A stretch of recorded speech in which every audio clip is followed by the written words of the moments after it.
दोस्तों यहाँ पे पहले मैं आपको दिखा देता हूँ। देख लीजिए, मैंने टैली ERP9 ओपन करके रखा हुआ है और ऑलमोस्ट सारी चीज़ें बना चुका हूँ। दिक्कत ये होती है जब यहाँ से मैं सेल्स वाउचर पे जाता हूँ और सेल्स वाउचर पे जाने के बाद अगर मुझे कोई एंट्री पास करनी होगी, मान लीजिए मैं कैश सेल ही कर रहा हूँ, तो यहाँ पे क्या इशू आएगा मैं वो दिखाता हूँ। जैसे मैंने रमेश को माल बेचा है और कंट्रोल लेकर के मैं आगे बढ़ता हूँ, सेल्स पे जाता हूँ और मैं सैमसंग गैलेक्सी S21 FE है मेरे पास, इसके 10 पीसेस में बेचना चाहता हूँ। 41,999 रुपये प्राइस है।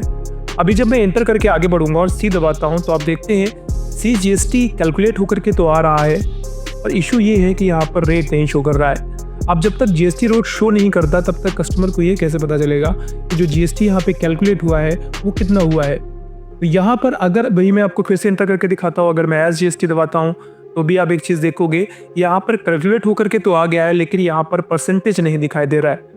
तो अगर आप टैली ERP9 यूज़ कर रहे हो और टैली ERP9 में आपके साथ ये इशू रहा है कि जब भी आप एंट्रियाँ पास करने के लिए जाते हो, चाहे वो परचेज़ की हो चाहे वो सेल की हो, आपका GST ऑटोमेटिकली कैलकुलेट तो हो रहा है, परंतु जहाँ पर आप बिल एंट्रियाँ पास करने जाते हैं वहाँ पर आपका वो रेट शो नहीं कर रहा है कितना रेट था। इससे पहले मैंने टैली प्राइम पे वीडियो बनाकर बताया था कि अगर आप टैली प्राइम यूज़ करते हो और वहाँ पर GST रेट शो नहीं करता तो आपको क्या करना है, कैसे ठीक करेंगे।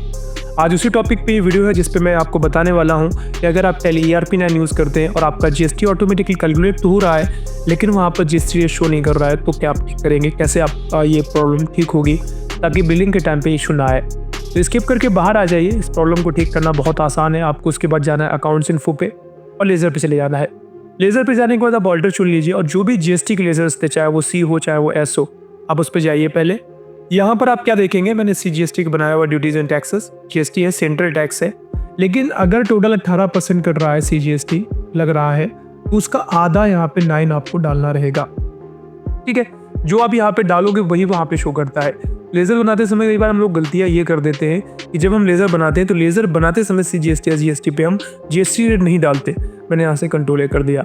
सेम S को भी ठीक करिए। टोटल अगर 18 था तो C हाफ लगा होगा और FB हाफ ही लगेगा S, तो यहाँ से 9 कर दीजिए और सेव कर दीजिए।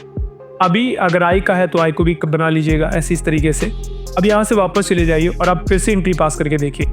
मैं यहाँ से 103 डालता हूँ और आगे फिर से मैं मान लीजिए यहाँ से कैश सेल कर रहा हूँ रमेश को ही, और मैं कंट्रोल करके आगे बढ़ जाऊँगा, सेल्स करता हूँ। तो यहाँ से सैमसंग गैलेक्सी S21 FE है, मैं इसका 10 पीसेस ही बेच रहा हूँ पिछली बार के तरीके।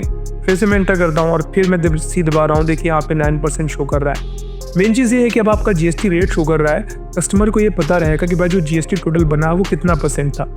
ऐसे में एंटर करूंगा, फिर से मैं S दबाऊंगा, S में भी देखेंगे आपका यहाँ पे GST रेट शो करना शुरू कर चुका है। चाहे आप परचेज की एंट्री पास करें चाहे आप सेल की एंट्री पास करें, अगर आपका GST रेट शो नहीं कर रहा तो इस तरीके से करेगा।